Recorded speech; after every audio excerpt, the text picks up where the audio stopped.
Greetings, one and all. Welcome back to the Icing on the Skate podcast. Episode 9. Woo! 9 weeks we've done this in a row, Chris. That's not too bad, is it? Woo! I'm actually quite impressed with us. No, 9 weeks in a row. Have you ever done anything for 9 weeks in a row before? Like committed enough for 9 weeks in a row? Played video games, maybe? Oh, we're buffering. We're getting some really bad buffering. That's helpful just as we start. Hopefully it's relatively okay for you guys. It should be. Oh no, I've completely lost it. Oh my god, seriously? Right, hang on a minute. You're still there, right? Apologies. I'm still here. Good. Okay. It literally started dropping frames just as we started streaming, which is really helpful. We're still dropping frames. Oh, here we go. Right, okay. I think we're back. I mean, Sorry about that, guys. I could close down my internet, but then I can't see the chat. No, that's all right. That's all right. I think we're okay now. Sorry about that, guys. No idea. Internet just decided to have a bit of a tantrum. It's obviously jealous that I'm talking to Chris. So yes, welcome back to the. Oh wait, are you going to do it again? Yep. Yeah. You wait. Oh, yeah. It's going to do it again. Okay, I have no idea why it's doing this. This is really helpful. Yeah, we're dropping.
Greetings, one and all. Welcome back to the Icing on the Skate podcast. Hopefully it works a little bit better this time. It looks like Hopefully. It's running okay. Hi, Chris. How are you? Hello. Yes, I'm good. Hello, everybody. So, season 1, episode 9. 9 weeks in a row we have done this, Chris. Yep. I think we deserve an award. Yeah. Can we have an Elite League award? Yes, give us the Player of the Month. or like Podcast of the Month award. I love it. Perfect. A view from the bridge. There we go. Eat your heart out. So yes, we are back here with still a rather slow hockey news week. We're kind of we're kind of hitting that mid-season. Just like everyone. The early season trades have happened. Yeah. And everyone's just kind of playing games. Yeah, everyone's just kind of like getting on with what they've got to do, really. Which fair play to them. I mean, that's kind of what they're paid to do. Yeah, it's like me at work. Nothing's happened at work that's interesting for about a month now. You just turn up, you do your work, and yeah, exactly. You just get on with the job and see what happens. So yes, we're back here for another week. We've got some stuff to talk about. I think the most important thing is the Challenge Cup in the Elite League, which has finally been sorted. Yes, finally. We've been talking about it for God knows how long, and I've been confused about it for the last 2 months. But and I haven't. Thanks to a spreadsheet that took me about an hour to do. And it was still wrong. Yeah. I'd like to add to people listening that if you heard all about the spreadsheet yesterday or last week, there was some point in the week, I think it was a couple of days ago, just before the Panthers played their last group game, Chris was like, "Oh shit, I got one bit wrong."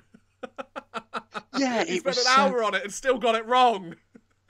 But that's just how bad it is. Very true, very true. Local radio were like, on Friday night, they were like, the Panthers are playing tonight, they have to win to go through to the quarterfinals. I was like, no. So, no. I think we should start by talking about the games that took place. Of course, we had the very special Halloween games take place. Free Sports, of course, showed the Coventry Blaze Sheffield Steelers game, which was a brilliant game. That was a good one to showcase for the league. Yeah. That was a fun game to watch. Are you wanting league first, yeah? Go for it. Just take us through it, Chris. What are we on? Are we on the 8th? Yeah, we are, aren't we? We are. So back to the first. Okay, God, this year's going quick, isn't it? It is a bit, isn't it? So on the 2nd of November, Belfast beat Fife by 2-1. Ooh. On the 3rd of November, Guildford beat Milton Keynes 2-1 in overtime. Belfast beat Glasgow 4-1 and Coventry beat Cardiff 6-4. You forgot the Halloween games. What day are we on? 31st of October. We're only on the 5th. Oh, my calendar's on the wrong month. I love how you took the time to change it on the stream as well. So if anybody was confused, Chris has now changed his calendar. We should be good. Right, so we're going back to what, the 28th? The 28th was the end of last week, so you want to go the 31st. Right, 29th onwards. Yeah, right. exactly. Right, 31st. This week's going so well. I love it. Right, 31st. Sheffield beat Coventry 5-4 in overtime. And then Cardiff beat Glasgow by 1-0. Some of these I've already given you again then. So Belfast 2-5-1, Guildford 2, Milton Keynes 1, Belfast 4, Glasgow 1, Coventry 6, Cardiff 4, Sheffield 4, Dundee 0, Manchester 3, 5-2, Nottingham 3, Cardiff 2. This is yesterday now. Dundee 3, Belfast 6, and 5-6, Coventry 5 in overtime. Challenge Cup. Just pause before you go to the Challenge Cup. This must be the worst weekend Cardiff has had so far this season. Yeah, yeah. They dropped what? Both games? Did they play 2 or 3 games? Yeah. In the league, they lost to Nottingham and lost to Coventry. Well, they're the only 2 games that they played this week. Yeah, because they didn't play any Challenge Cup. They won on Halloween. They won on Halloween. Oh, right, okay. So they went 1 for 3. Okay, right, 1 sorry. for 3 this week, yeah. Right, Challenge Cup, only the 2 games, and that's the Challenge Cup now done. Nottingham beat Manchester 3-0, and Guildford beat Milton Keynes 5-2. Okay, wonderful. So that luckily means that the Challenge Cup group stages are officially over. Yay! Do you want the league standings before we go any further, or? What's that, sorry? Do you want the league standings before we go any further? Yes, please do. Okay, top of the league, the Belfast Giants, 26 points. Second place, 522. Third, Nottingham, 22. Fourth, Cardiff, 18. Fifth, Coventry, 17. Sixth, Guildford, 16. Seventh, Sheffield, 14. 8, Manchester, 13. Ninth, Glasgow, 12. 10, Dundee, 11. And bottom of the league, Milton Keynes, 8. Interesting. So Sheffield had a pretty good week, winning 3 straight. Sheffield have had a good week, yes. But they've only got 4 places? Yeah, they're up to 2 places. They're up to 7th, but they've only got. I thought they were in 10th last time. All right, 3 places then. My bad. There you go. They've only got 1 game in hand on Nottingham though now, and they're still 8 points behind them. So yeah, they're stringing some results together, but they're coming from a long way back. Yes, it's going to be quite a tough situation for Sheffield to get out of. But I think that they're starting to find their identity as a team. Everything's starting to come together, so should be good. Yeah.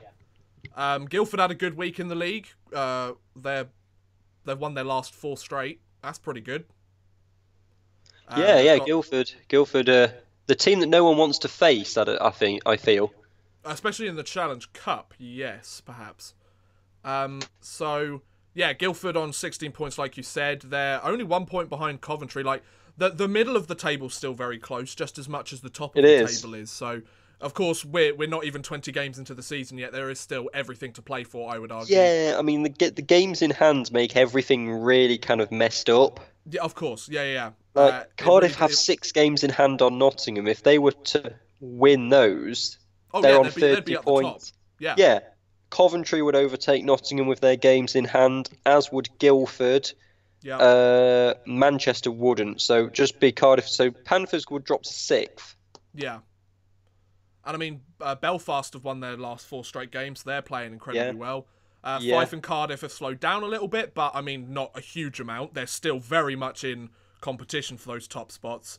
And yeah, I think Guildford is quietly like sneaking up the ranks. I think They are. I still think Guildford is a very good dark horse team. I'm sticking by that for the entirety of the season. I think that Guildford should aim for that 4th spot and take the home tie in the playoff quarterfinals, you know, and that should be their aim, because I think trying to catch the top 3 with Cardiff and Belfast and what have you might be a bit beyond them. Yeah, I can see what you mean. So, the league looks like that. We've had a quick chat about the league. Let's move on to the Challenge Cup. So, Challenge Cup. As Chris mentioned, the final Challenge Cup games, one on Friday between Nottingham and Manchester, and one between Milton Keynes and Guildford yesterday. Yes, so that was yesterday. That means the final 8 of the Challenge Cup have been decided. So, I have the article from the Elite League here. I'll just read it out to you, just so you guys get up to date on what happens. We've talked about it the last few weeks, but just to make sure, this is from the Elite League, so if they've got it wrong, it's their fault, not ours. So, following the conclusion of the final Challenge Cup group stage game last night, the Elite League can confirm the 8 teams progressing to the quarterfinals are as follows, in order. Number 1, the Belfast Giants. Number 2, the Cardiff Devils. Number 3, the Nottingham Panthers. Number 4, the Guildford Flames. Number 5, the Sheffield Steelers. Number 6, the Manchester Storm. Number 7, the Dundee Stars. And number 8, the Glasgow Clan. The teams placed 1 to 8 after the qualification stage of the Challenge Cup. They're placed 1 to 8.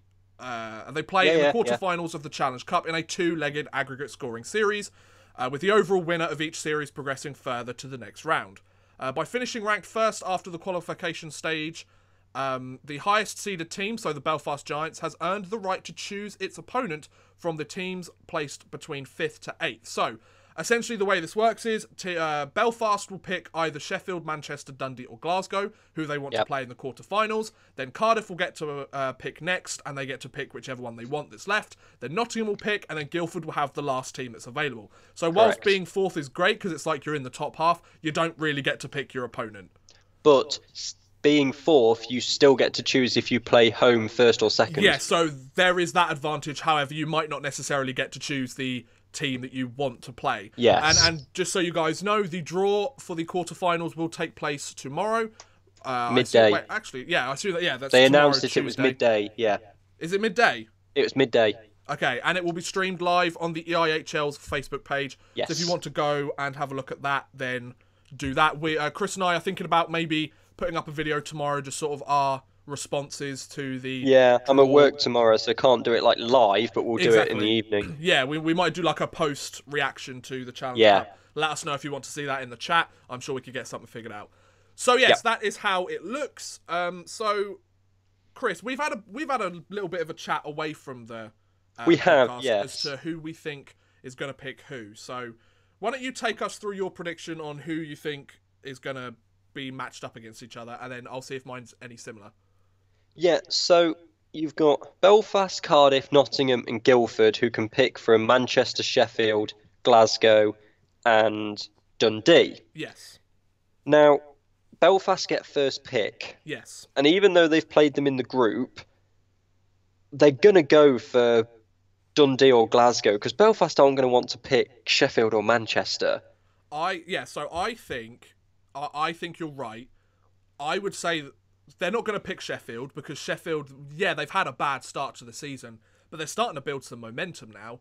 Like, they're a team that's on the rise. You don't really want to pick a team that's starting to find their feet and find their momentum, because all you're going to do is shoot yourself in the foot. Because they played both Dundee and Glasgow in the group stage. Yes, yep.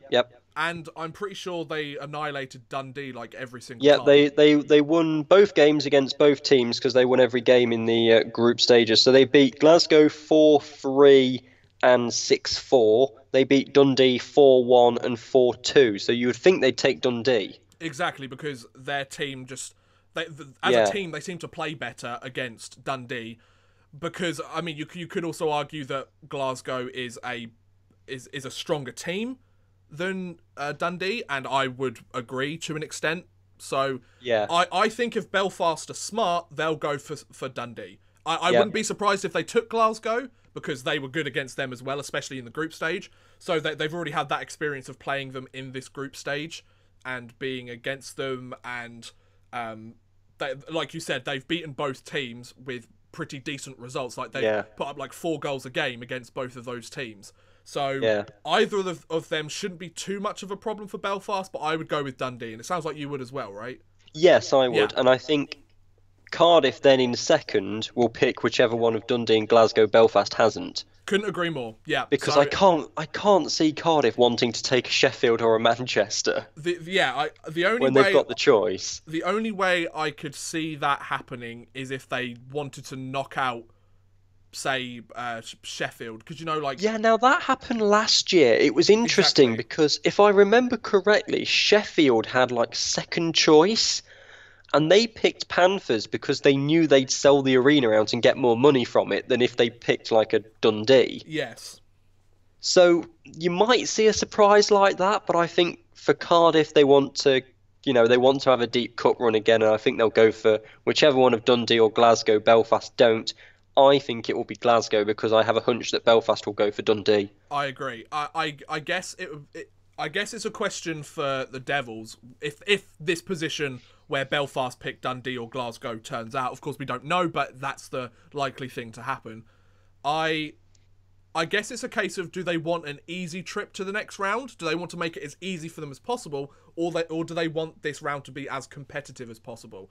I guess like in the short term, you can go, okay, well, Cardiff, if they take Glasgow, they're most likely going to win that round. Of course, there's no guarantee, but they're most likely to win that round. Then they have a tougher opponent next round, which is what tournaments like this are supposed to have. However, they could go along the lines of, we'll pick a Sheffield or a Manchester, have a tougher bit this part, in the chance that perhaps the next round might be easier. I don't think it will go like that. I think they'll want to take it each round as it comes, like you should do, and they'll go for Glasgow, because Glasgow, they're one of the sort of middle teams in this. Sure, they got through 8th in the seedings, but like they're not one of the top teams here.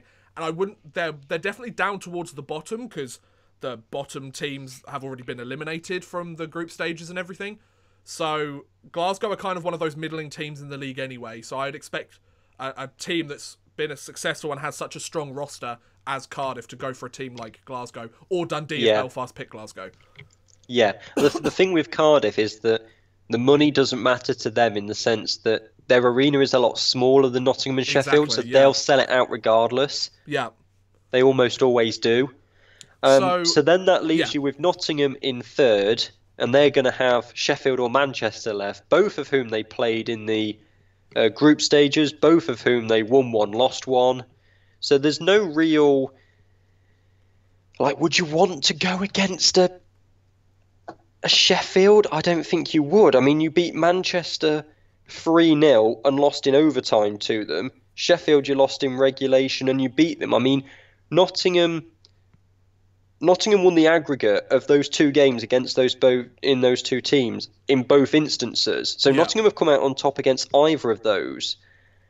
However, I think, like you said, what happened last year, is this going to be we're making this more of a business decision to sell out the arena if we go Nottingham-Sheffield, or do they want to save that until next round? No, I think because Gary Moran will be making the pick rather than Sheffield making the pick, I think he'll go for Manchester and go to, especially in Rick Chermanamaz's first year, get that deeper cup run. Yes, I agree. And I think it would be smarter to take Manchester anyway, because I think Manchester are the weaker side out of the 2. Out of the 2, yes. They're a very strong side, but out of the 2, yeah, exactly, they're a bit weaker. And they've played them most recently, and they had a pretty good game against them. Like you said, they were leading in the game that they lost, that they eventually lost in overtime. Overall as a team, they have played better against Manchester than they have against Sheffield. The Sheffield and Nottingham against each other so far this season has been very much, they're each winning a game, they're each taking points, whereas against Manchester, they seem to have a slight edge. But that also shows that this one could be a very interesting one, because like we saw with Manchester coming back and winning it in overtime, this could be a scenario where either team goes through. Yeah. So that bottom half of the draw, because they're so tight, is going to be interesting. Yeah, so I agree. I think Nottingham will take Manchester. I think, like you mentioned, what happened last year, I wouldn't be surprised if Nottingham took Sheffield. No, I wouldn't. If they were wanting to go for ticket sales and selling out, maybe we get another webcast out of it if they sell out, which I wouldn't complain about. But yeah, I think like this with the Cardiff situation, it's do they think of just this round and then worry about the next round if they get there, or are they thinking long term? Yeah, I mean, just look. I mean, the chat is quite interesting because I know we've got pretty much towards the end of the Elite League. So I mean, Alex says that the Devils will pick either Dundee or Glasgow for sure. I mean, I'm pretty sure. It's the smart thing to do. Yeah, it is, and he says that Manchester away is so difficult. Well, it is, but so Sheffield away, and they've got to do one of them. Sheffield away is quite an intimidating arena to be in. It is. The fans, they really get on those opposing teams. Yeah, Sparky Eagle 111 is annoyed that English teams aren't in NHL 19. Trust me, we've done this for a couple of years, haven't we? That we need the Elite League in. He asks, how come only Cardiff got in the CHL? It's because Cardiff won the Elite League. Yes, they did. And they were the Elite League champions. In NHL 18, because the Panthers were in there as well, because they'd won the Continental Cup, which meant they got an invitation into the CHL, but only the league winner gets in the CHL, which is why Cardiff are the only team in the game. And a good evening to Max. Hey, Max. Hey, Max. How's it going, dude? So I think before we move on, we should also mention that with our predictions, we're very much accurate. I think I mentioned this to you a couple of days ago, or after the last few games were done, and you said, yeah, that's exactly how I put it as well. You did, yeah. You told me them a few days ago. I completely forgot, and then I did them myself, and they were the same. So the based on what we think might happen, the last bracket would be Guildford against Sheffield. Yes. Which, out of the teams up there, as quite a lot of people that watch the podcast will know, I'm quite a big fan of the Guildford Flames. I think they've done a really good job since they entered the Elite League. The only thing I would say is, out of the arena teams here, Sheffield is the one that seems to do the best against Guildford. You know? Well, let me just have a Guildford-Sheffield. Guildford beat Sheffield 3-2 towards the end of October. Yep. And they beat them 5-1 in September. Okay, all right. So they've played twice, and Guildford have won both games so far this season. Okay, so yeah, I mean, statistically, it might work in their favour then. Yeah, I mean, Guildford were at home both times. Oh, sorry, no, hang on. Yeah, that's last season. Yeah. I think, like it should be with a tournament like this, the closer to the middle you get, the more competitive the games are. Yeah. And I would be more than happy to watch Guildford versus Sheffield for this round. That would be an exciting series. And I think Guildford could do that. Yeah, I think that more so than Nottingham Manchester, that one could definitely go either way. Yeah, it really could. Those bottom two, I think Belfast and Cardiff will probably get through to the semi-finals. Yep. Those bottom two, that's I think there's everything to play for. We could see a Belfast, Cardiff, Nottingham. We could see the top 4 go through, or we could see 1, 2, 5, and 6 go through. If I was Free Sports, I'd be looking at those games once that draw comes out. Yes, definitely. I'd be looking at those games to show, because that would highlight some really competitive hockey with some good teams there. Like Sheffield, of course, they've had their problems early this season, but they're looking like they're finding their feet now. Nottingham, they had a bit of a shaky October, but they look like they might be finding their feet still. Belfast and Cardiff, you know what to expect from teams like them, because they've just got that. They've got that winning mentality, and they've had that for the last few years. They've got that stability from the top to the bottom. So I expect them to do quite well and just go like blitz through to the next round. Whereas Nottingham, Manchester, or Guildford, Sheffield, I would watch that Guildford Sheffield series, like those two. Yeah, I would. Really would be an exciting one. If Free Sports could get that, if that happened, I would get on that straight away. That would be so much fun to watch. So yes, that is our thoughts on the Challenge Cup. We might be doing a video tomorrow reacting to the draw of the Challenge Cup. I have also got another video in the works that I'm really excited to do perhaps tomorrow. Ooh. I might talk about that more later. I'm really excited to get this one out actually. So yeah, the last thing I wanted to mention about the Elite League before we move on to a very interesting topic regarding British hockey. So, before we move on, the player of the month for October. I thought it was only right that each month the Elite League do fan votes on Facebook and Twitter in order to decide who the player of the month is, which I like. I like the fact that the league get the player of the week. They decide that, but the fans get to choose the player of the month. I think that's a really nice touch. However, it might be better if they had the choice of one player from every team being the player of the month. Maybe that would be a good idea, or maybe that wouldn't. I don't know. But, however, this month, for the month of October just passed, Cardiff Devils' Gleeson Fournier has won the Player of the Month award for October. He received just over 32% of the vote, so it is very close. So the final results I'll give you, so 3,425 votes, just in case you were wondering. 32.57% went to Gleeson Fournier.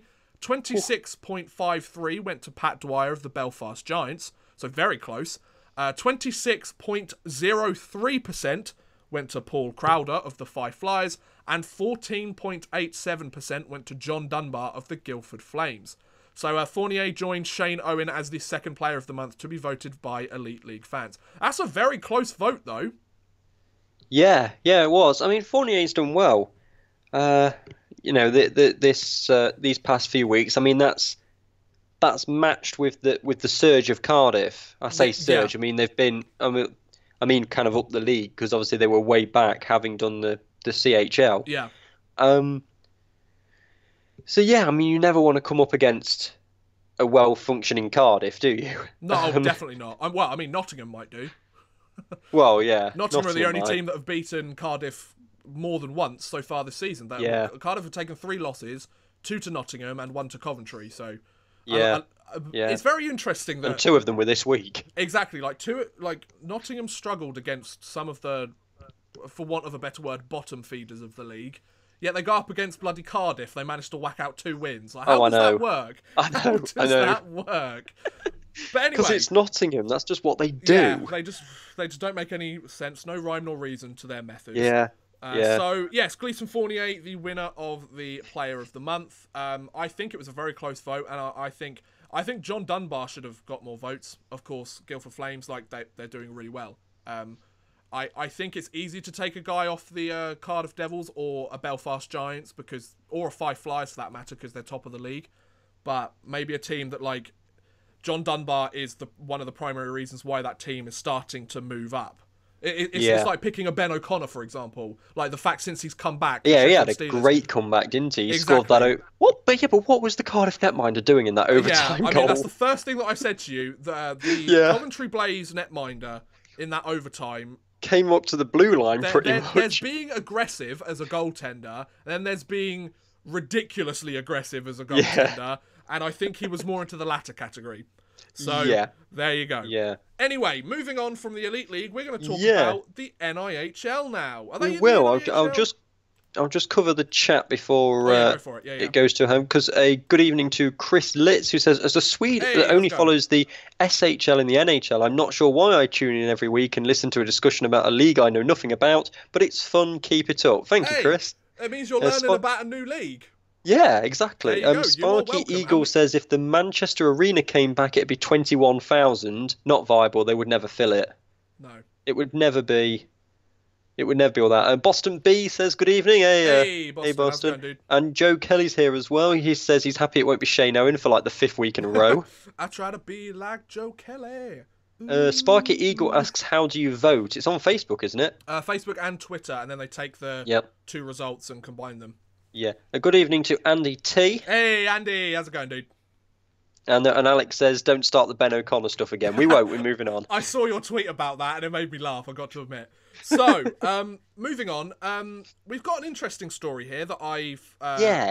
Did I find this, or did you find this? I think I saw it, but didn't send it to you, and then you saw it as well and sent it to me. That sounds right. And then you sent, a response to it to me. Yeah. So, this story is revolving around the Invicta Dynamos, I believe, of the NIHL, right? Yes, the NIHL South. The NIHL South, so they're not quite the same as, for example, where the Nottingham Lions. No, they are. It's the same level, but it's split into North and South. That's what I mean. It's not the same league per se. Oh right, it's the same, It's the same level, but it's the other. Yeah, it's the other side. Exactly. Okay, so I have got the article from the Invicta Dynamo's website. They've made an article on this. I'm going to read it to you, and we're going to have a little chat about this because I think both of us found this quite interesting. We'd like to know what some of you guys think as well. So, the Invicta Dynamos... Oh, this was posted on the 2nd of November, by the way. The Invicta Dynamos are calling on the club's fans to get behind a new crowdfunding campaign to ensure the survival of the club for the remainder of the season and beyond. The start to the 2018-19 campaign has undoubtedly been the most challenging so far, both on and off the ice. Last season saw the club elevated to the second tier of ice hockey in the country, and we met that challenge head on. With that elevation came more financial pressures, including increased costs to the club that we have tried our hardest to cover. Unfortunately, the reality of our current situation is that we need a cash injection to first and foremost ensure the survival of the club, and should we create a surplus, this will enable head coach Kevin Parrish to strengthen their current roster, but also help us as a club move forward and be competitive in the league.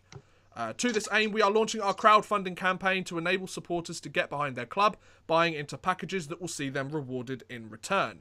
Packages start from as little as just £10, catering to every budget, with the hope as many of the club's magnificent fan base get behind us to ensure our survival. So, the Dynamos have set up a crowdfunding campaign called Save the Dynamos. As it stands, they were looking to raise £5,000 on crowdfunder.co.uk. However, having just looked at it now, they have raised over £10,000 from 120 supporters. So they've raised 203% of their initial target. And the pledges will be made by December 14th of this year. There's plenty of comments, plenty of supporters.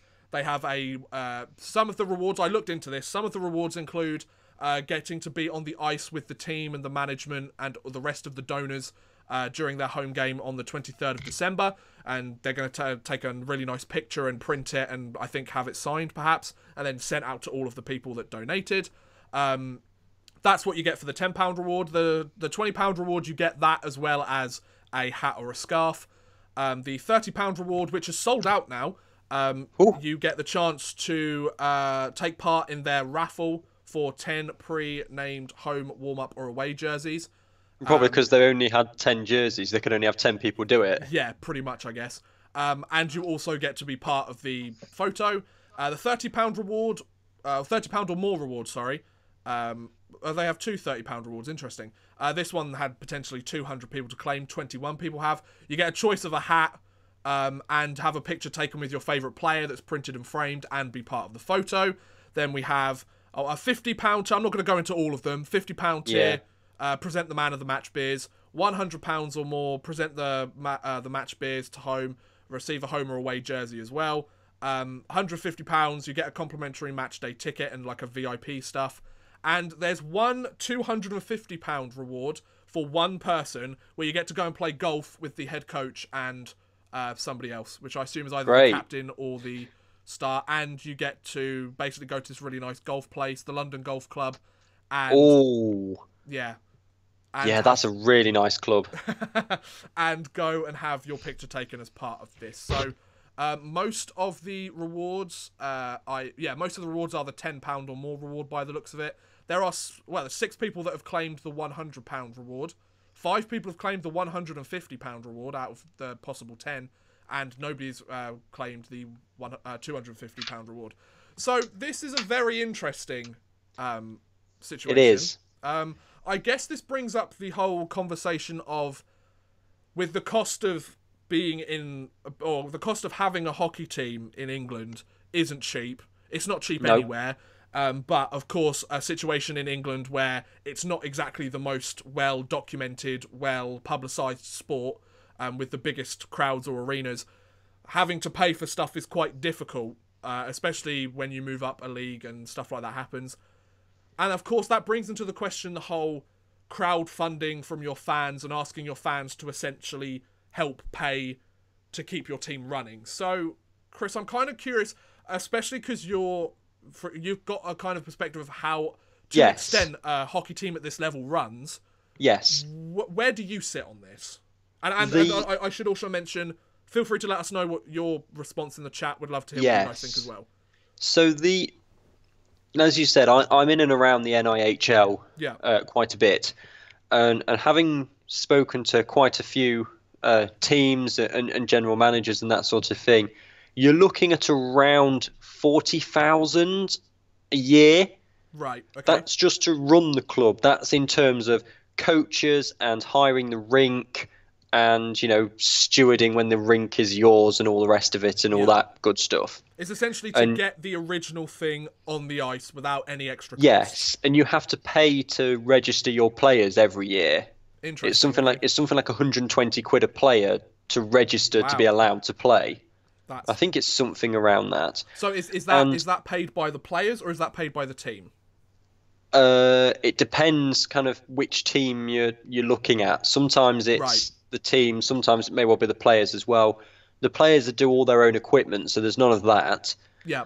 But yeah, I mean, British ice hockey has always been a league of money rather than a league of skill, because there's no promotion relegation like between the Elite League and the NIHL and all the rest of it. Yeah. The NIHL needs a bit of restructuring, in my opinion, because the old English Premier League, which is where your Hull Pirates, your Sheffield Steel Dogs, your Telford Tigers, I think Basingstoke and Bracknell were in there as well. Okay. That used to be the second tier, and then the NIHL was like the third tier. Yeah. And then they merged, didn't they? Yeah, the English Premier League disappeared and they kind of merged, which means you've got top semi-pro teams where the players are on 150 quid a week playing against amateur teams where you can only recruit players that are local to you, and a lot of them are studying university and they're paying a $5 a game to play. Yeah. So there isn't that balance. So, I mean, I've seen quite a few arguments where some people have said, well, we want to keep them in the league. Others have said, well, they can't afford to, so they need to drop down. Yeah. So it's a balance, really. I think that's a very interesting point that you bring up, though, also with your experience with the Nottingham Lions. Like, whilst I'm not aware of them having any sort of financial issue, they seem to be relatively okay from that perspective. Yeah, we are, yeah. Similar to the Lions, the Invicta Dynamos, they have played 6 games so far this season, and they have 0 points. So, like the Nottingham Lions, they're a team that's very much struggling to put the on-ice product that results in wins. However, the difference between the two is Nottingham seem to have, the Lions, that is, seem to have a much more solid base. And they... Yes, the reasoning behind that is that the Lions are the senior team of the Nottingham Ice Hockey Club, which starts at under 9s. Right. So rather than being a team that goes, we're going to fight for titles in the second tier of British ice hockey, it's much more about player development. Good, yeah. The flip side of that is that you end up with a team that you develop these players and they get really good, and then a Telford or a Hull come along and go, well, you're paying a $5 a game to play in Nottingham. Why don't you come to us and we'll pay you 100 quid? Yeah. And then they're gonna go, all right, which is why that team kind of isn't quite. And I don't know what the junior setup is around Invicta, but I think that this is an underlying thing that the league needs to look at, and it's right the way through. I know we spoke a few weeks ago about that 66-0 game. Yeah. Well, they're continuing to win. They won 33-1 last night. Really? Wow. Yeah, it needs looking at. It really does. But so I guess that brings us on to the other part of this, which is fans, crowdfunding campaigns, and fans, or asking your fans for money. Like, what's your opinion on that? It's been done in football. Yeah, because I from my perspective, I can kind of see both sides here. I've seen some people saying you shouldn't expect the fans to pay your club's dues. For example, what if they shell out all this money and they think that the club's in a much better position, then next season it comes back and it's the exact same problem. The fans aren't always going to be there to pay the extra bit of the tab. And I don't think they should be used as this kind of bargaining chip to an extent to go, oh, don't worry, if we can't raise just enough money, we'll just get the fans to do it. I don't think that should ever be a precedent that's set. No. Like, I've known it in football where, I mean, there's more money in it, so it's better. But there's a couple of clubs that are fan owned, and the fans all put in whatever they could, and they Yeah. bought the club and became shareholders. So then anything the club makes, they get a check through every month for that's a different tenner in or the whatever. sense that it's It fan is. owned.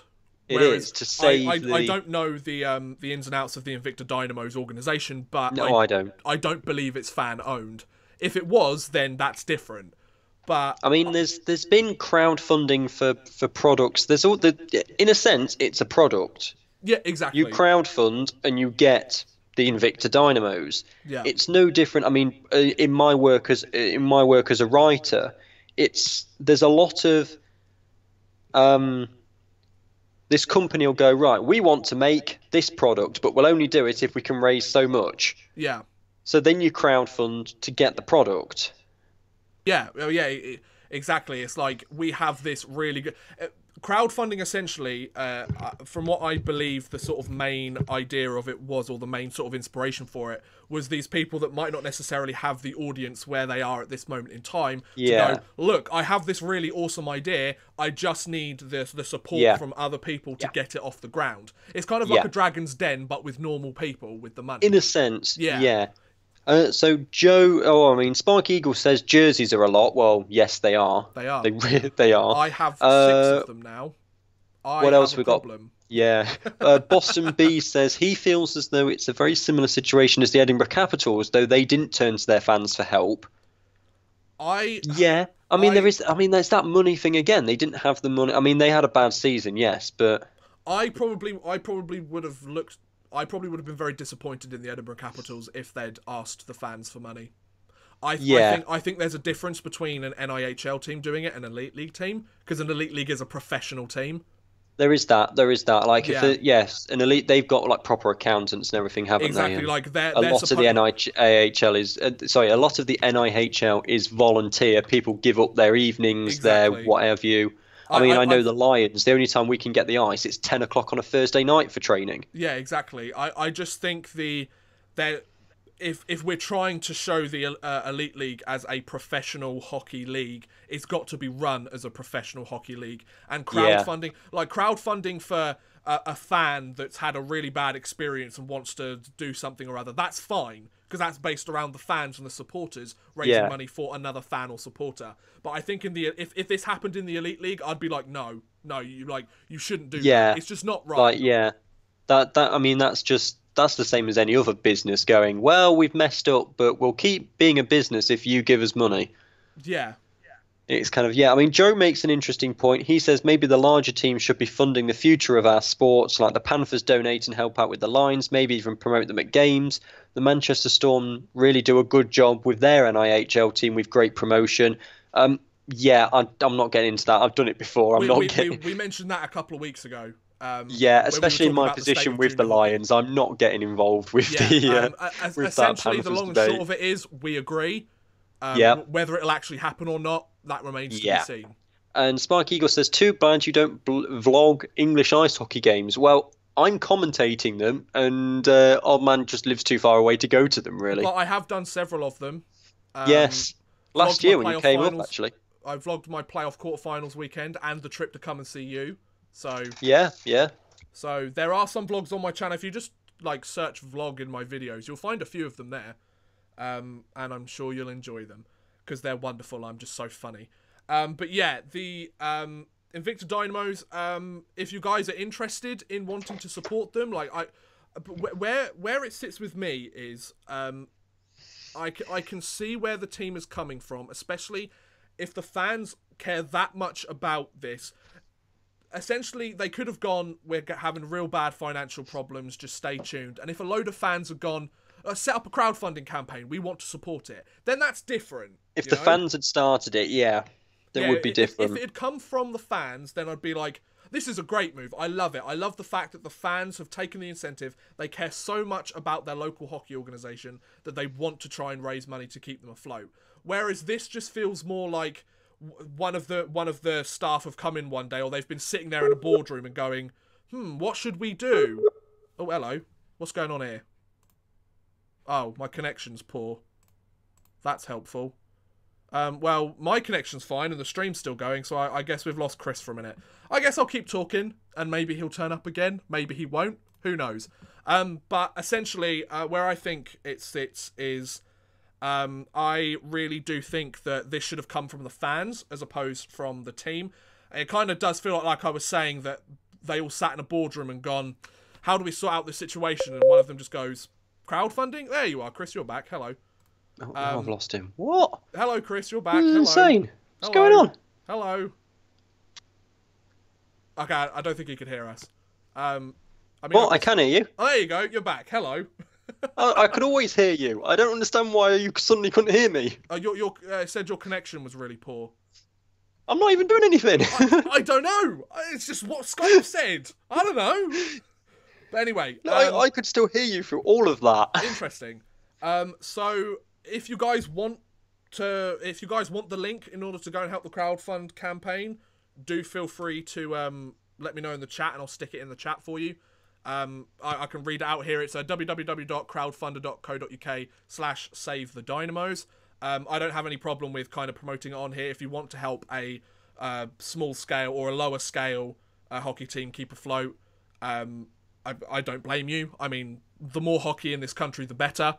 And I mean, you've got to respect the fans. They've raised over 10 grand. Yeah. For this team. I mean, Max makes an interesting point. Go for it. Right at the end. He says the biggest issue is that the lower leagues need a full rebuild as a more exciting product, or the big elephant in the room is that the elite league sees all lower leagues as competition and not helping. Joe Max, says the youth leagues are horrendous. He heard there was a 33-1 blowout. Yeah, there was. It was Manchester under 13.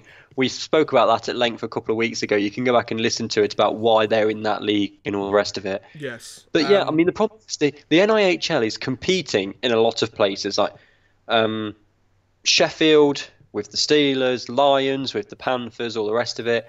And they're on at like the same sort of times, like Sunday evenings and Saturday evenings. And you're going to go to the bigger game, aren't you? Really? I think the biggest problem compared to something like America has, we're a small-ass country.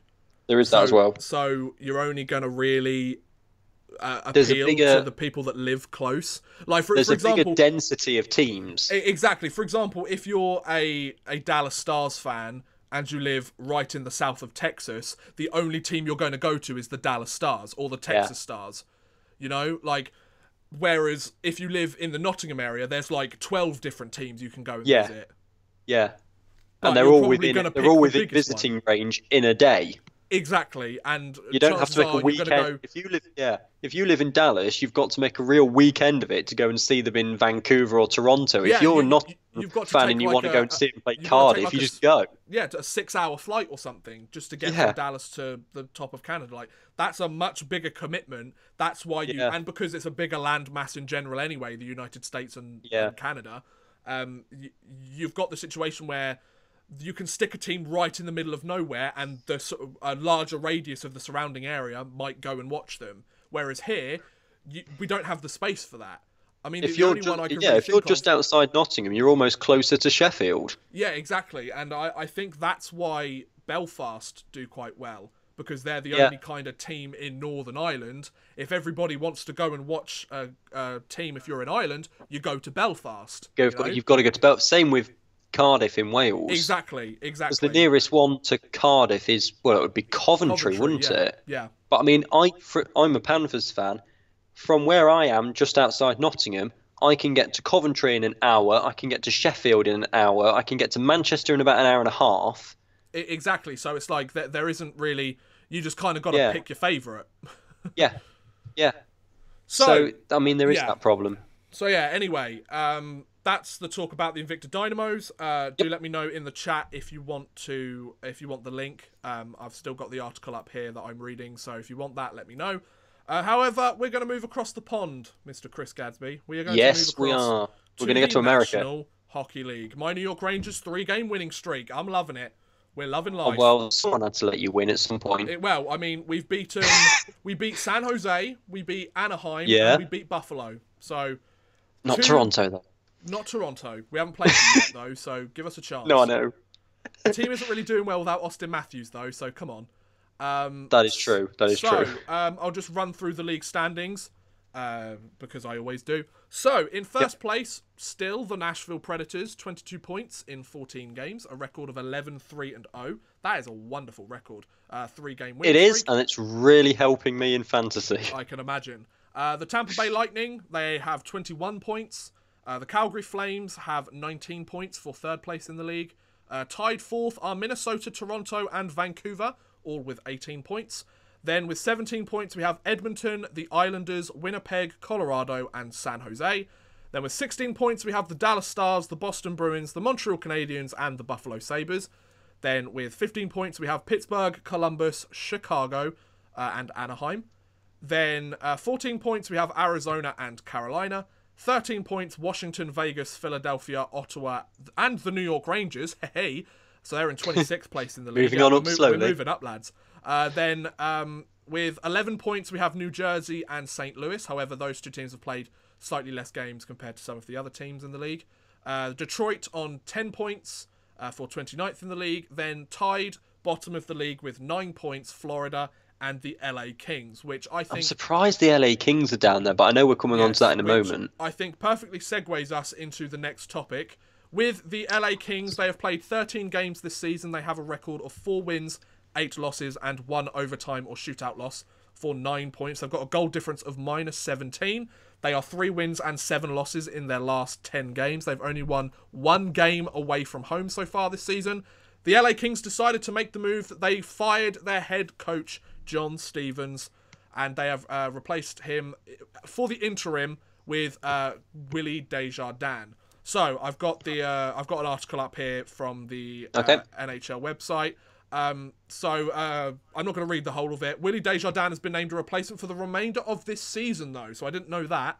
So the LA Kings aren't looking to hire a new head coach for the rest of the season. Instead, they're going with Willie Desjardins, who has had previous coaching experience, I believe, in the NHL.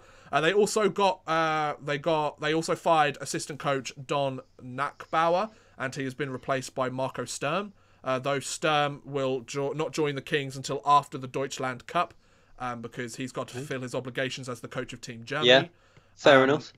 So Rob Blake, the general manager of the LA Kings, said he has been monitoring the Kings since training camp, and I don't think he's finished with these changes.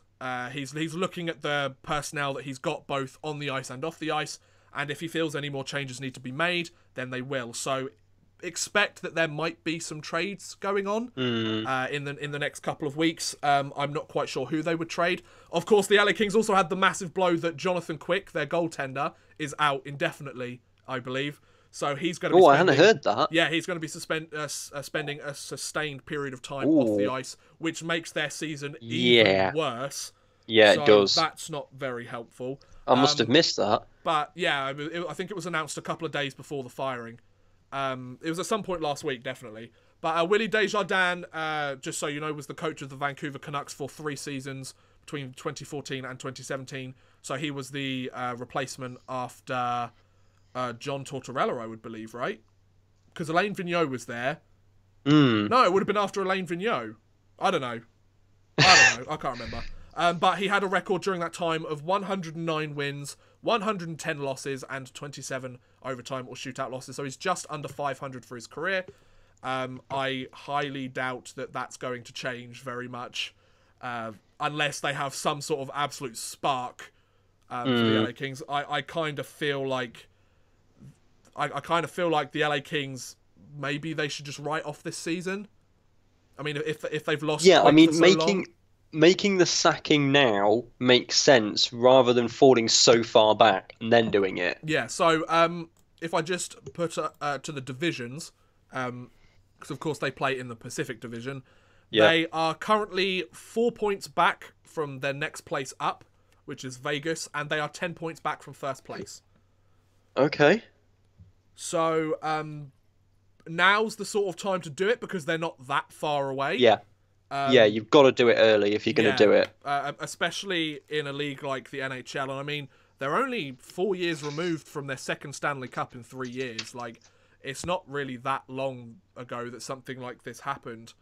If you also take into perspective that The LA Kings missed the playoffs the year after they won their second Stanley Cup in 3 seasons. It's been a rocky road since then, and they've still got quite a lot of players from those cup runs still on their roster. They've had an influx of some younger players. Of course, their big signing in free agency was picking up Ilya Kovalchuk from SK St. Petersburg.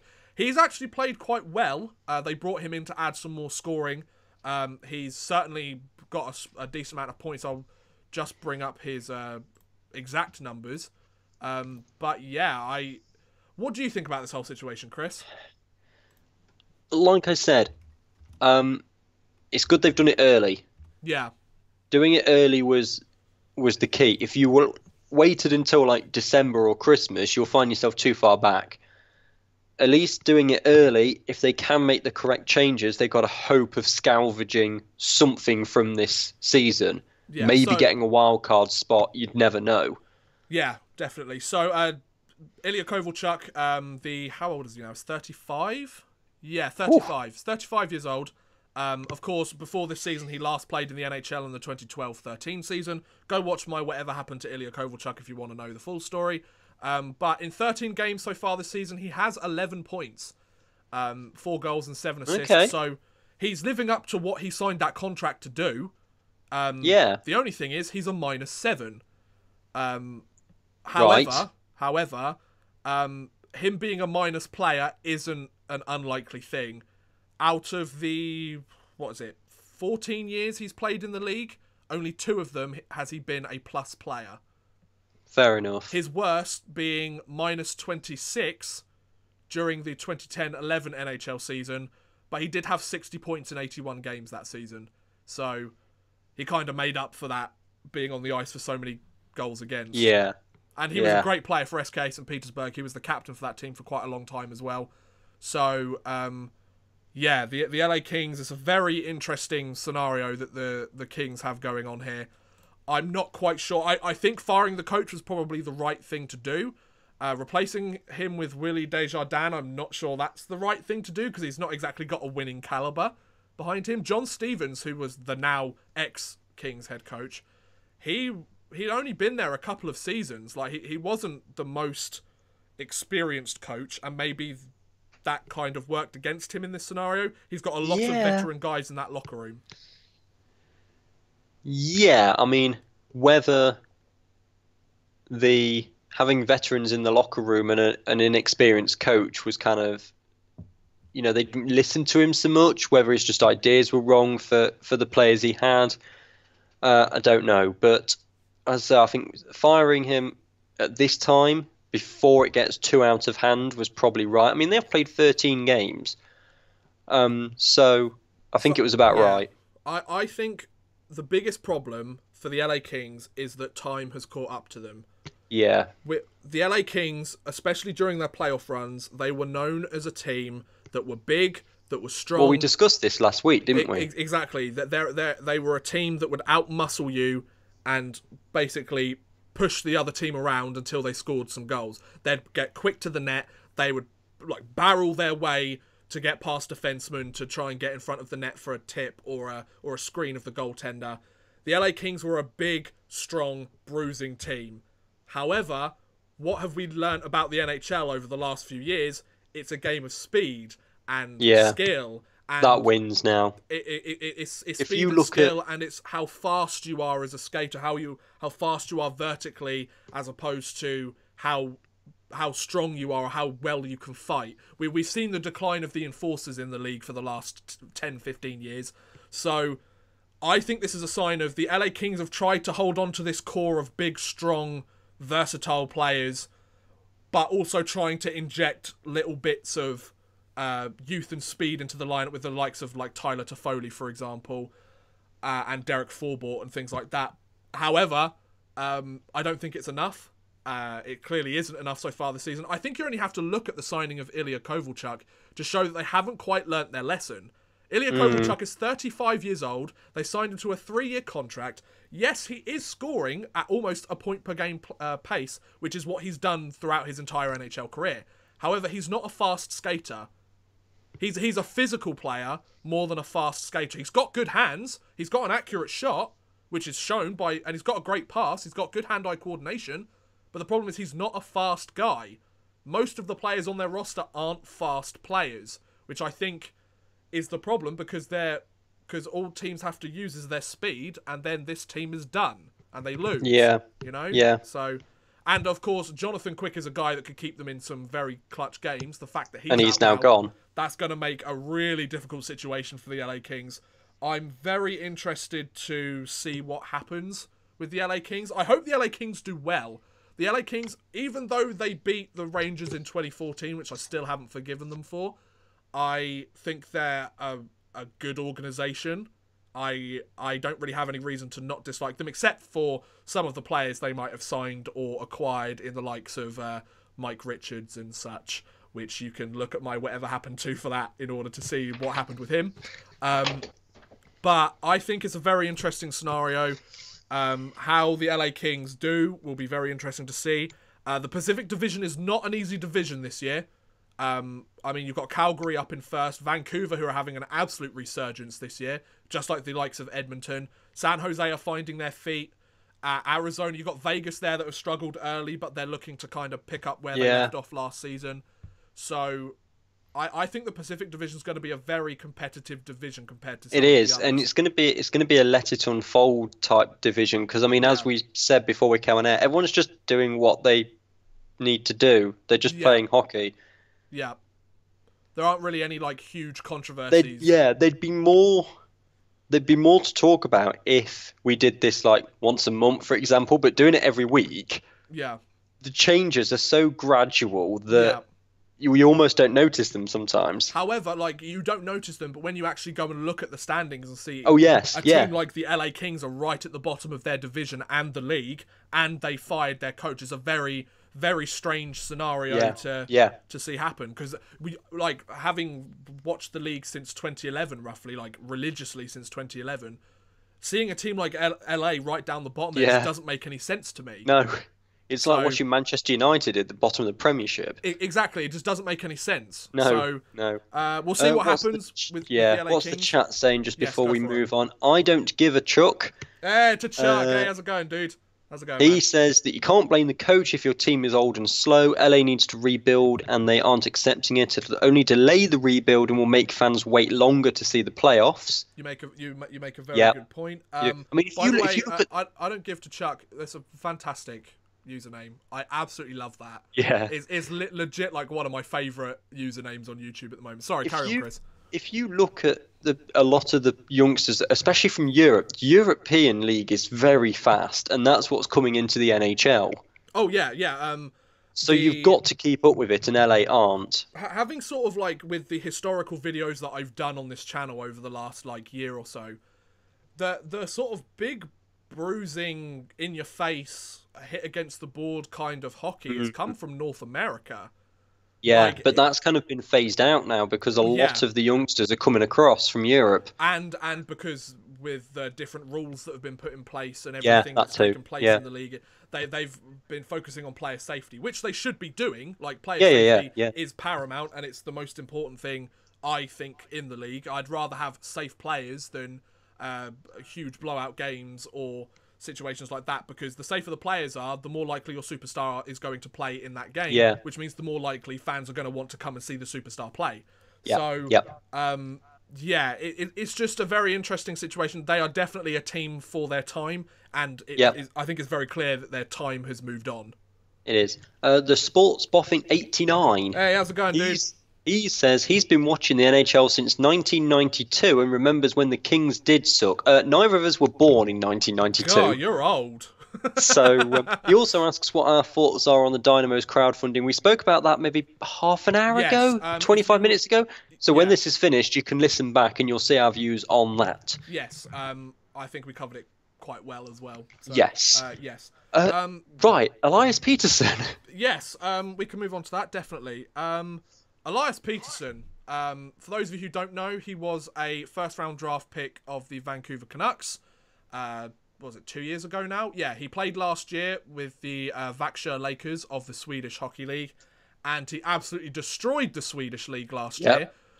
He helped them win the playoff championship, and he's done basically everything you could do as a young forward. He basically broke every single record for teenagers scoring points in the SHL. He finally made it to the Vancouver Canucks roster this year. He made the team out of training camp, as most people expected him to do, because he had nothing else to show outside of the NHL. And boy, has this kid been good. Yeah. This kid is a stud. I'll just bring up his exact numbers so far this season, but bearing in mind... He's one of these players that almost seems to change a team, almost like a LeBron James type. Exactly, like... Some people have been calling him the Swedish Gretzky, which, I mean, I wouldn't necessarily go that far. Maybe compared to, like, nowadays, yes, because, I mean, we're not really going to get another Gretzky, or I don't expect us to get another Gretzky. But his relationship with Brock Besser as well, the chemistry that those two have got so far is absolutely stunning. Elias Pettersson was named the Rookie of the Month last month, or for October. He was also named one of the second star this week. Yeah, exactly. So, in 9 games, he has 9 goals and 6 assists for 15 points. A 19-year-old is averaging a point per game in the National Hockey League. Like, how amazing is that? Yeah, it's... Like, I know a lot of people like to jump on the hype of the Maple Leafs, or they like to jump on the hype of Elias some people call him Pettersson, I call him Peterson. Don't really know what the exact one is. I think it's probably Pettersson because it's 2 T's and no I. Yeah, maybe Pettersson. Yeah, I'll call him Pettersson then. If I'm wrong, it's Chris's fault. So the fact is, like, for example, last year in the SHL, he had 56 points in 44 games with Vaxshire, which the SHL is one of the best leagues outside of North America. Like, I'd probably put, like... SHL and the KHL. The KHL, then the SHL underneath. Like, that's how similar they are. Yeah. And then in the playoffs, he had 19 points in 13 games. Like, that's ridiculous for an 18-year-old at the time to go and score in one of the best leagues in Europe. He's younger than the two of us, and he's absolutely destroying it. He was the fifth that makes us pick. feel a bit insignificant, really. Definitely, tell me about it. But I think that's so awesome, the fact that Pettersson's doing so well. I think I'm not really somebody that likes to jump on the hype of rookies, because it's like, like, it's one season, will it continue? But I'm all in on this kid. This kid looks like such a fascinating guy to watch. He very much reminds me of Connor McDavid, that, like you said, he can change a game just like that. He's equally as good off the puck as he is on the puck. He looks to find open players as much as he does to shoot. I think one of the things young guys in the NHL, they focus more on trying to get it to those older players because they think that's what they're supposed to do. They don't want to be too selfish with the puck and shoot the puck too much, because they don't want to risk the team's chances of success if it doesn't go very well. Whereas Pettersson, he has enough confidence to shoot the puck when he knows it's the right thing to do, because he scored a goal a game. Like, he knows what he's doing. So I think it's a really interesting scenario. I am so excited. Like, bearing in mind, he did miss several games due to concussion. Like, that's true, and he's still at that point. Yeah, tally. Because we also mentioned that it was several weeks ago on the podcast, wasn't it? That was it Matheson? I can't remember who. Yes. Hit him. Oh, that was 4 or 5 weeks ago now. Exactly. So there was a suspension, and he missed a couple of weeks of playing time due to a potential injury, or to just avoid him getting injured further, like prevention of concussions and stuff. But the fact that this kid hasn't missed a beat since he came back just shows how impressive he is. I don't think he's going to slow down this season. I really don't. No, presumably, even though he was drafted a couple of years ago, this is his rookie season, so he'll win Rookie of the Year. Oh yeah, he's definitely up for the Calder Trophy. Yeah, I mean, I wouldn't be surprised if he won it. That's for sure. No, I wouldn't either. No way. No. Also, it's important to note that he played in the World Championships with Sweden last year as well. You know, the team that won the gold medal. He had 3 points in 5 games. Like, this kid has done everything he could possibly do at his age. He's 19 years old. He's not even legal to drink in that country, and he's destroying this. I mean, I think that the drafting of European players by the Vancouver Canucks has been second to none over the last few years. Like, it really has. I mean, they've had a history of it, of course, with the Sedins and bringing in the likes of Pavel Bure, for example. But I just think that's incredibly impressive. Elias Pettersson, like, I'm excited to carry on seeing what he does in the league. I just think is brilliant. He's such a solid player. So a couple more sort of smaller topics in the NHL before we move on to Kirk's Corner. Kirk's Corner. So I'm trying to get a nice jingle for that. I'm still working on it. Yeah. We'll get there. So Pekka Rinne, the goaltender of the Nashville Predators, has signed a 2-year contract extension to stay with the Nashville Predators. The goalie is getting an average annual value of $5 million a season, and this comes with Rinne being Nashville's all-time leader in wins and shutouts. So it's a 2-year, $10 million contract. $6 million next year and $4 million the year after that. So they're winding him down, as we discussed, probably into a backup role towards the end. Yes, so he turned 36 years old on Saturday. This contract will run out when he's 38 years old. He's 5-1-0 so far this season, so he's very much splitting time with he Saros is as well. He did. He was. I am loving it because he's my netminder on fantasy. He did have some time out with a suspected concussion. He missed about a week and a half, but he's back in now. That's why he's only at 5-1-0. Yes, but also I think the Nashville Predators, like Chris and I talked about this before the podcast.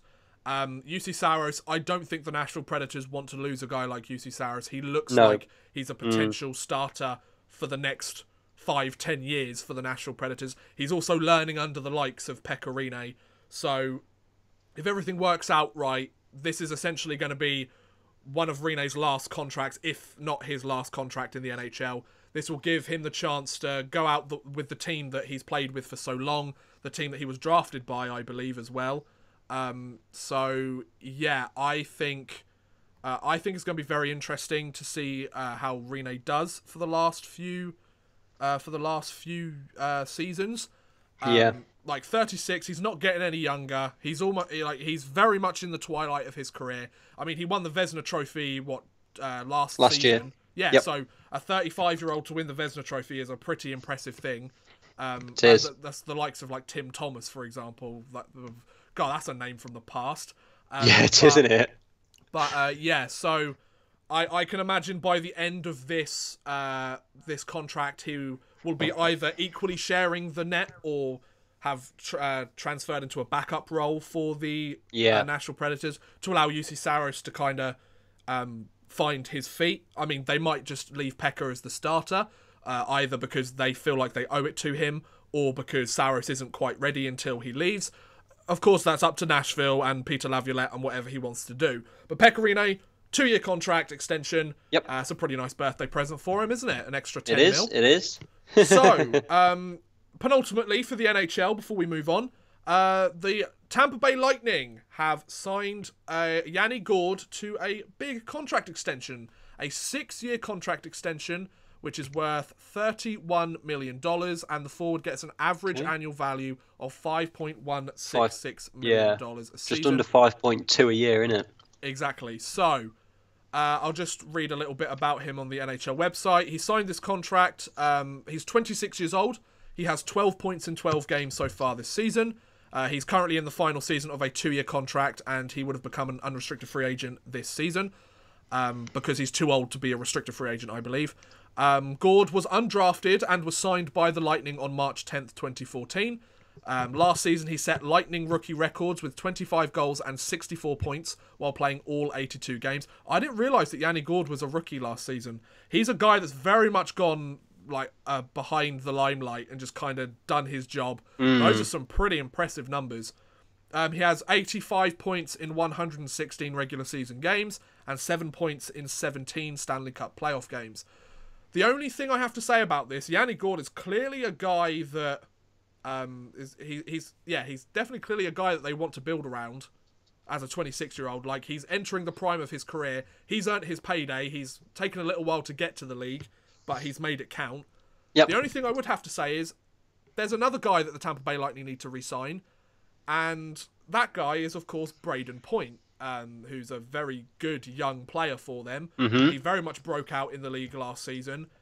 Also doing well for me on fantasy. The one thing I would say about this is I really hope that doesn't turn into like a William Nylander 2.0 situation. I could very much imagine it happening because they were... I mean, Braden Point, of course it depends. How good is Braden Point doing this season in terms of points? relatively well. Like I'm Um, expecting like a point per game kind of pace. yeah. He's doing okay. I'm wondering Because if I can. the Yeah. Tampa Bay Lightning have got the scenario that they've got Hedman locked up, they've got Kucherov locked up, they've got Stamkos locked up, they've now Okay, got Yanni. so Braden Go for it. Point is 8 goals, 9 assists, so 17. Wow, that's pretty decent. And what was his numbers last year? Uh, bear with me. That's all right. Last year, 32 and 34, so 66. Wow, that's not too bad. So they've already got Stamkos, Kucherov, Hedman, and now Yanni Gord locked up long term. Hmm. There's not going to be that much money available. They've got Vasilevsky locked up as well. Like they've got the core of their team locked up long term. Yeah, yeah. The only thing is there going to be any money for Braden Point? He might have to take a discount. I really hope this doesn't become a William Nylander 2.0 situation because I really don't want to have to deal with another scenario like that, as evidenced by my tweet a little while ago saying the hockey world doesn't care about that situation until he's actually signed. Yeah, Like, we don't need to hear all the yeah. rumours every week. Oh, they're getting closer. Like, just tell us Are when he's they? signed. Yeah. So, yeah, Yanni Gord has been signed by the Tampa Bay Lightning. So, I mean, he's already a point per game so far this season. I assume he'll carry on to have very similar numbers, perhaps even better numbers than last year. Good luck to him. I mean, he's earned his payday, so he's probably very happy. And then the final piece of news from the NHL, which I thought was an interesting situation here. It's to do with an NHL.com players poll. So the list of players, a group of players, they asked 61 of the league's top players for their opinions, and this took place at the NHL European and North American Medias Tour, and they asked them on certain topics surrounding the game. The topic of conversation for this article was their favourite jersey in the NHL. So 61 people voted for their favourite jersey in the NHL. However, only 59 votes were made because 2 players decided to abstain from voting. Doesn't say why. Not really interested why. So, 59 votes were cast. Chris, what do you think the most players voted as their favourite NHL jersey? Oh, is this season? This isn't all time. It just says their favourite jersey. Oh, right. Okay. I'm presuming it's going to be this season. I would assume so. Yeah, they might do like favourite historic jersey. I think, yeah, it's just essentially like favourite jersey. So, What do I reckon the most players said? I'll give you a hint, and I think it's a fair hint. It's an original 6 team. I was thinking it would be an original 6 team. So that will help in the terms of favourite jersey because quite Is a lot it of their Chicago? jerseys haven't changed too much. Yes, Chris, you are absolutely right. So the Chicago Blackhawks home jersey received 17 of the 59 votes, which isn't a huge amount. But it's the majority. Yeah, well, yeah, it's the majority out of all of the votes. So the Toronto Maple Leafs received 5 votes. See, I don't. Votes. I preferred the Maple Leafs of a few years ago when the leaf wasn't quite so intricate. Are you actually kidding me? That jersey's one of the most disgusting things I've ever seen in my entire life. I love their current one with the actual like detail on the maple leaf. I think that looks so sweet. The old one just looks like a kid could have drawn the old one, Chris. Come on. Maybe it's just that's because that's the one I grew up with. But yeah, maybe it's the nostalgia. You know what they say about nostalgia? Like, it's wrong. What is that like your nostalgia of when the Rangers were decent? Yeah. Alec Martinez gave me flashbacks a few weeks ago. I still haven't gotten over that. So, 2 votes also went to the New York Rangers, which, I mean, the New York Rangers is a nice jersey. And the Montreal Canadiens only received 2 votes as well. That's quite interesting, considering they're the most successful franchise in NHL history. The New York Rangers and they both received 3 votes. So the Blackhawks got 17, the Maple Leafs got 5 votes, the Rangers and Habs got 3 votes, and the Arizona Coyotes, the Anaheim Ducks, and the Vancouver Canucks all received 3 votes as well, which, I mean, is wrong. Absolutely wrong. I don't have a full... okay, so I do have a full list here. So, the entire list of the 59 votes, Chicago Blackhawks with 17, Maple Leafs with 5, The Ducks, the Coyotes, the Canadians, and the Rangers with 3, and the Vancouver Canucks with 3. The Buffalo Sabres. Why the Buffalo Sabres? They have disgusting jerseys. The Colorado Avalanche, the Dallas Stars, the Detroit Red Wings, the LA Kings, and Tampa Bay all received 2. Out of them, Buffalo doesn't deserve any because they're nasty. I'm surprised Detroit didn't get more than 2. I prefer LA's current jersey to the previous ones. Tampa's is quite nice, though. Interestingly, the Boston Bruins only received one vote. That's a pretty iconic jersey, though, the black and gold. It is. I wonder if it's because it's not really changed much. I mean, if you look, there's subtle changes. Yeah, but there's no, like, big, in-your-face change. Yeah. So basically, every other team other than that earned 1 vote. Let me just count how many teams actually got votes. So 1, 2, 3, 4, 5, 6, 7, 8, 9, 10, 11, 12, 13, 14, 15, 16, 17, 18, 19, 20, 24 out of the 31 teams received a vote. So that's quite interesting. Yeah. That quite a large percentage didn't get a vote for favourite jersey. Interesting. So yeah, that's an interesting thing. I just thought I'd bring that up because I thought it was quite interesting. You might not. Fair enough. So moving on to Kirk's Corner. Kirk's Corner. So, for those of you who don't know, Kirk's Corner is where we have a little chat about Liam Kirk, who's, of course, playing for the Peterborough Petes in the Ontario Hockey League after being drafted in the 7th round by the Arizona Coyotes in the previous NHL entry draft. Now, after going pretty cold for the last few weeks, we have some good news, ladies and gentlemen. Liam Kirk is finally scoring points again. So,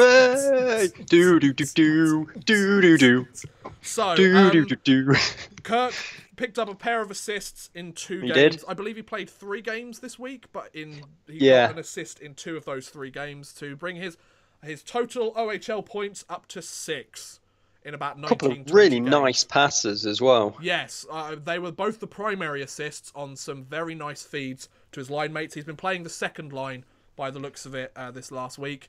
As Chris put it, he might have finally found some line mates who can actually put the puck in the back of the net. Yeah, well, he's on the line with... I can't remember. It begins with P. What's that guy's name? Paquette? That's the one.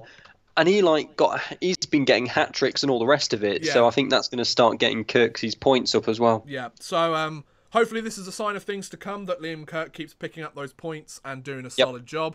So that's all we really have to say about Kirk's Corner, this week he's got...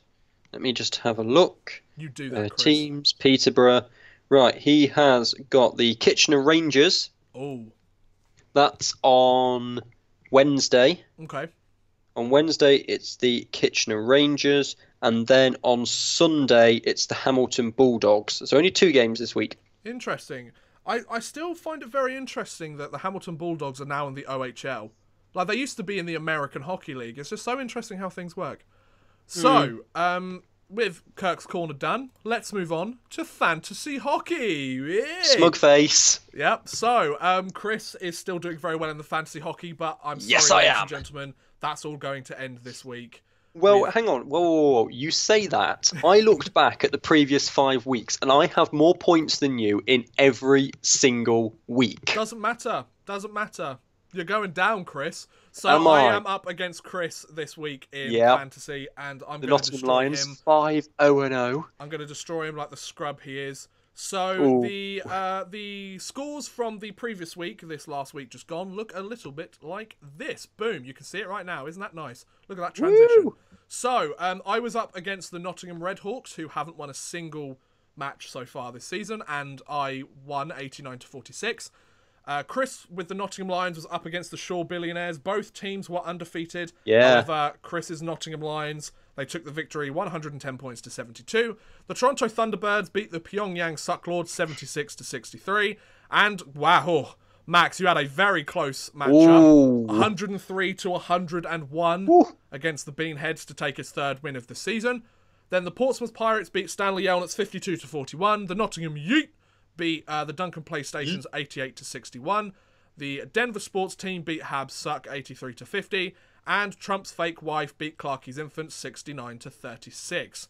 So this week coming, we have, of course, myself, Odd Man Rush against the Nottingham Lions. Yeah. Who are going to face their first loss of the season this week. No. Yes, you are. Then the I've got Stanley Goodrow Yelnats and Pasternak. You're not winning. Yeah, good luck, you loser. Then Stanley Yelnats. I've got Connor McDavid. Fight me. Then we got Stanley Yelnats against the Toronto Thunderbirds, the Nottingham Yeet against the Beanheads, and the Nottingham Redhawks against Clarkie's Infants. Then we also have the Duncan PlayStations against the Shaw Billionaires, the Portsmouth Pirates against Hab Suck, the Pyongyang Sucklaws, I still love that name, against Trump's fake wife, and the Nottingham Outlaws against the Croatian Jets. So it's a very interesting situation going on there. Update your squads. What?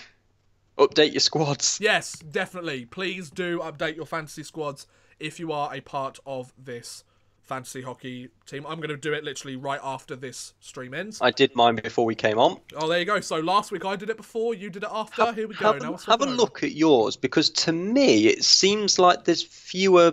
I seem to have fewer players playing this week. Good. Like the good. That means like I win. Normally my Thursdays and Saturdays are absolutely crammed, and I've got to leave some players out, but I've not had to do that this week. Interesting. Well, I don't. I'm wondering if it's lots of empty slots, or like there's just not every single player's playing. As in, on Thursday and Saturday, where normally I have to leave some players on the bench that are playing. Yeah. This week I'm completely full with no.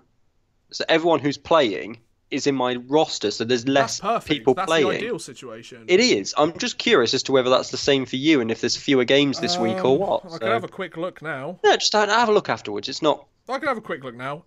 So now that the fantasy's done, we're now to the last call with audience questions.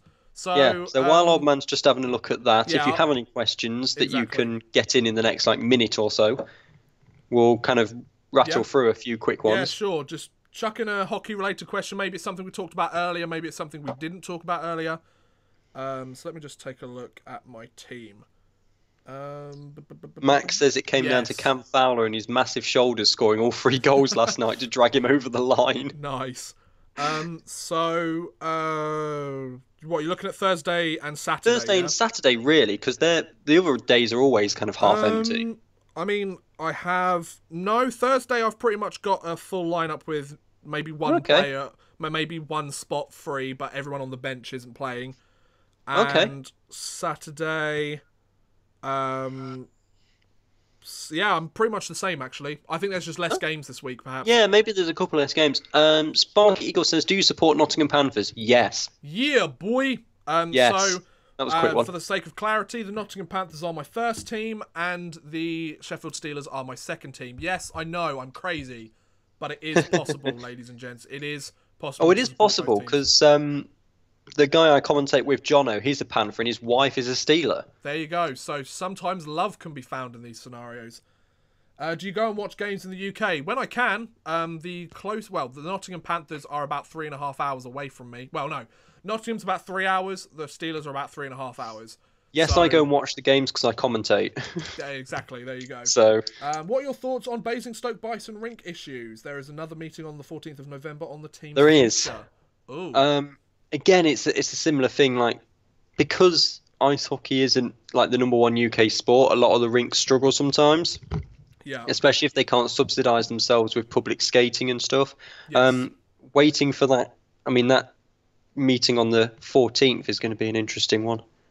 Yeah, I think that'll be something we can talk about either in next week's episode or the week after. Because the meeting will have been held and then an update will have been made to the public, most likely. Yeah, well, because Planet Ice are pulling out of operating it. Yeah.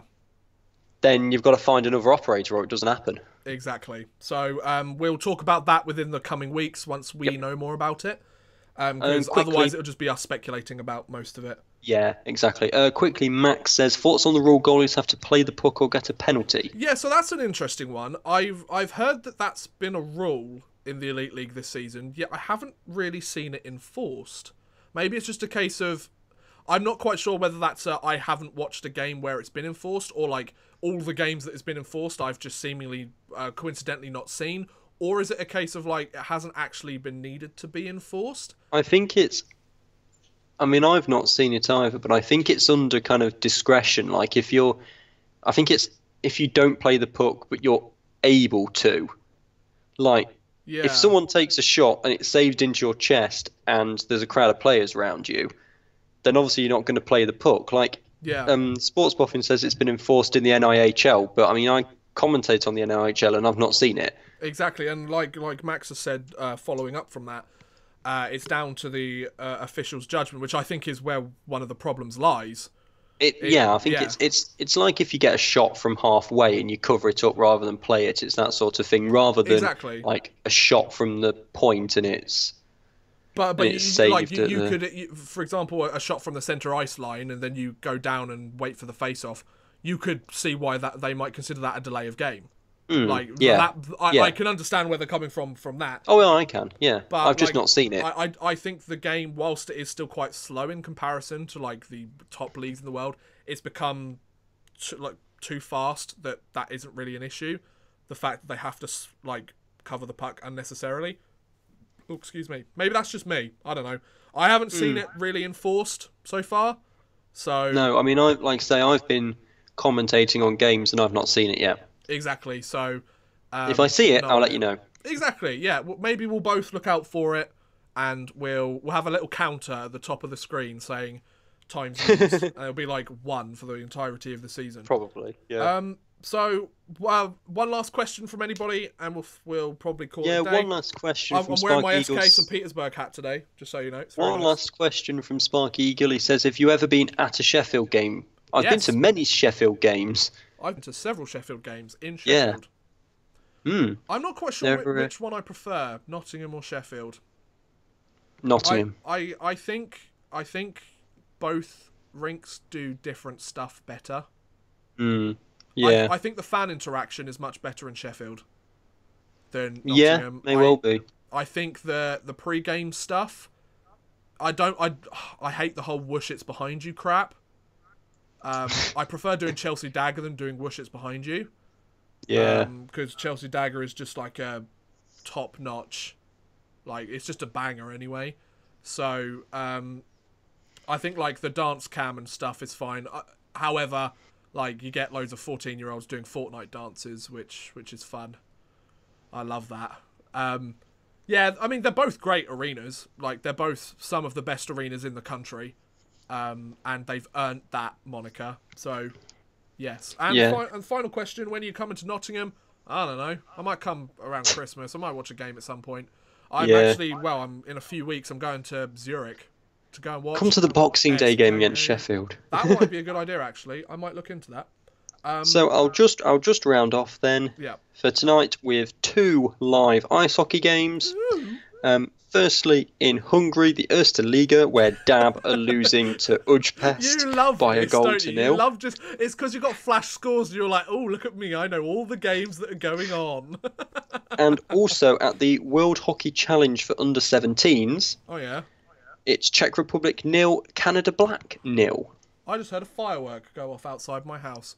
I don't know Great. if they know What this, a way to end it. but bonfire night was yesterday. No, it was today. No, it's tonight. Oh. That's why they're doing it. I'm the idiot. But no, it's a Monday. You don't put fireworks off on a Monday. Do it the weekend. How many people went out clubbing on Halloween in their slutty costumes? Halloween was on like a Wednesday this year. They went out at the weekend. So it should be the same here. So, anyway, on that bombshell, thank you very much for watching, ladies and gentlemen. I hope you have enjoyed. In case you haven't watched it, my video yesterday on whatever happened to Jonathan Chichu is up. So, just quickly, Brendan Lemieux has been banned for 2 games for an illegal check to the head on Vincent Trocek. Thought I'd add that in there. Just got announced literally like a second ago. We'll talk about that in more detail next week. So, yeah, thanks for watching. I've got my video from yesterday. We might do a video on the draw from the Challenge Cup, a post reaction.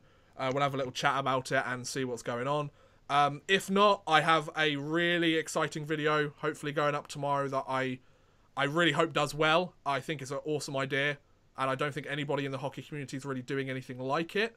So I'm hoping to get that edited. I'm kind of halfway through it. But yeah, I'm really hoping. I'm feeling really good about this video. I think it's going to be a good one. But anyway, thanks for watching, guys. Thanks, Chris, for joining me and putting up with me for another 90 minutes again. But yeah, thanks for watching, guys, and we'll see you later. Bye.